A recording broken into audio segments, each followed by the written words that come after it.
Deputados e senadores, estamos aqui pela liberdade dos presos de 8 de janeiro. E vocês estão de que lado?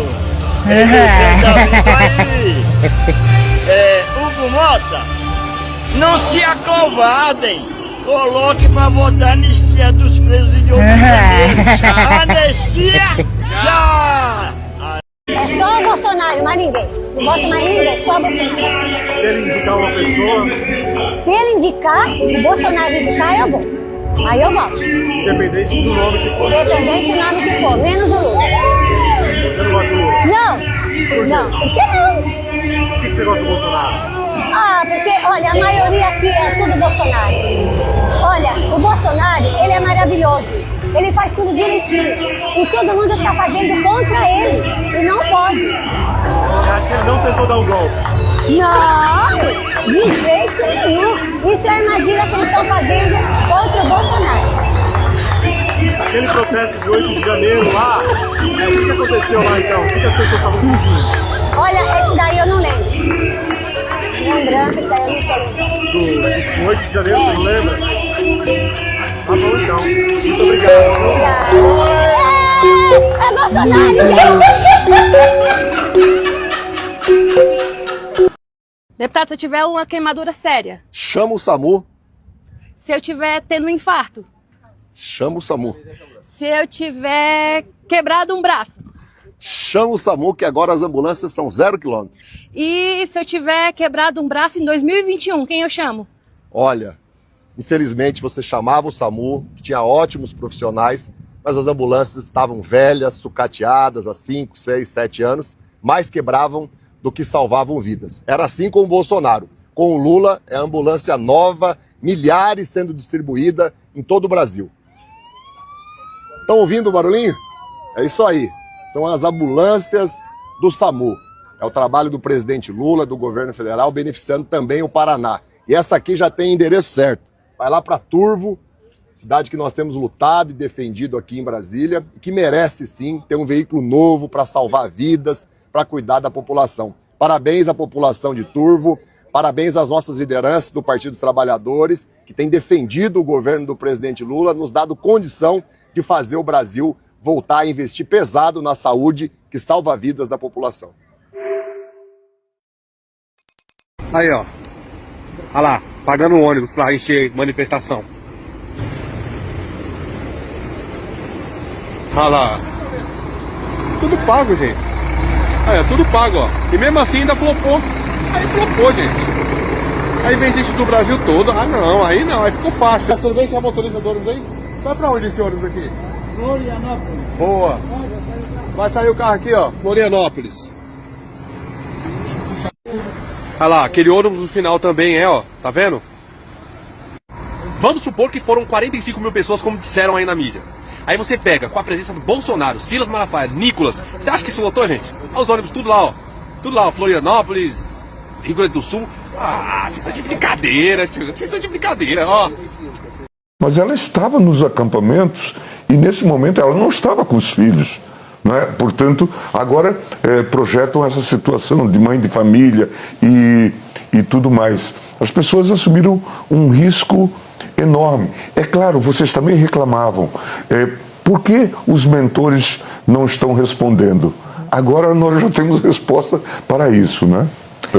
Nós ainda estamos em meio a julgamento. Alguns casos ainda sequer transitaram em julgado, dos casos anteriores, relativos ao 8 de janeiro. E aí, agora que os mentores estão sendo, foram descobertos e estão sendo investigados, a denúncia primeira foi recebida, surge essa ideia da anistia, falando sempre dessas pessoas, não é? Dessas pessoas que estavam nos acampamentos, supostamente pessoas ingênuas e que foram utilizadas. E não faz sentido algum discutir anistia nesse ambiente. E eu acho que os próprios presidentes das duas casas têm consciência disso. Isso seria a consagração da impunidade num fato que foi e é extremamente grave. Não vamos nos esquecer que pretos estavam autorizados a matar o presidente da República, o vice-presidente da República e o ministro Alexandre de Moraes. É disso que nós estamos falando. Crimes extremamente graves, né, para seguir um golpe de Estado. Isso não tem o menor cabimento.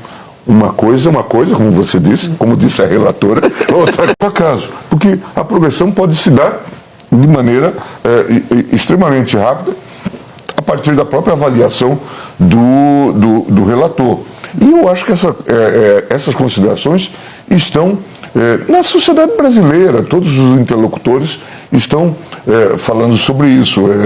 E, de fato, isso faz parte da nossa perspectiva penal liberal, assegurar a progressão da pena e, portanto, não há maiores dificuldades em relação a isso. A própria calibragem, a dosimetria da pena um pouco mais elevada se deu exatamente para que não parecesse um passeio no parque, né, quando diante da gravidade desses fatos. Mas certamente o ministro Alexandre está muito atento a isso e certamente há requerimentos dos advogados nesse sentido. A Procuradoria-Geral da República também tem perfilhado uma posição bastante respeitosa dos direitos fundamentais, como se deu no caso da Débora, né? Então, eu estou certo que isso será tratado dentro, não é revisão da pena, mas de aplicação do direito penal, direito à progressão ou, eventualmente,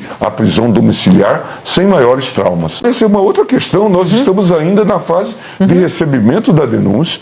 Certamente aqui haverá publicação do acordo, depois teremos embargos de declaração, que sempre vem, não é? E vamos começar a instrução processual penal. E daí, então, a eventual julgamento, absolvição e condenação ou não, né? É esse o cenário. Eu espero que isso ainda se realize neste ano. Aqui é incogitável, não estamos falando de anistia e nem de supressão de... Para mentores. Para mentores. Os fatos são extremamente graves. Agora, talvez ele tenha razão num ponto, ou tinha razão num ponto. Quer dizer, nós temos, vamos dizer assim, uma sucessão de erros aqui.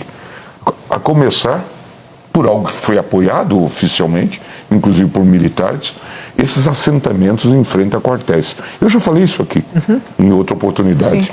Não se exerce direito de reunião em frente a quartéis, como não se exerce direito de reunião em frente a hospitais, por fundamentos diferentes.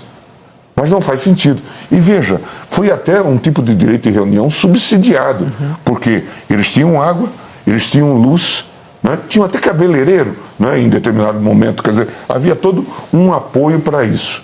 E veja, mesmo depois do dia 1º, quando o presidente Lula assume, ainda assim insiste em se manter ali. E depois projetam essa festa da Selma e fazem todo esse descalabro aqui na Praça dos Três Poderes. Então, de fato, houve um manejo dessas pessoas, uma utilização dessas pessoas, mas os mentores agora estão sendo responsabilizados, não é, nesse contexto todo. E é preciso, veja, que a gente perceba a gravidade. Nós estivemos muito perto de um golpe de Estado. Nós estivemos muito perto de uma tragédia política. E isso é extremamente grave. Eu não sei, a esta altura, quantificar a gravidade de um crime ou de outro. Aquele sujeito que apanha o celular ou que tira a bolsa das pessoas com uma arma, com este fato que nos jogaria, na verdade, num abismo. Quer dizer, é essa gravidade que nós precisamos traduzir para as pessoas.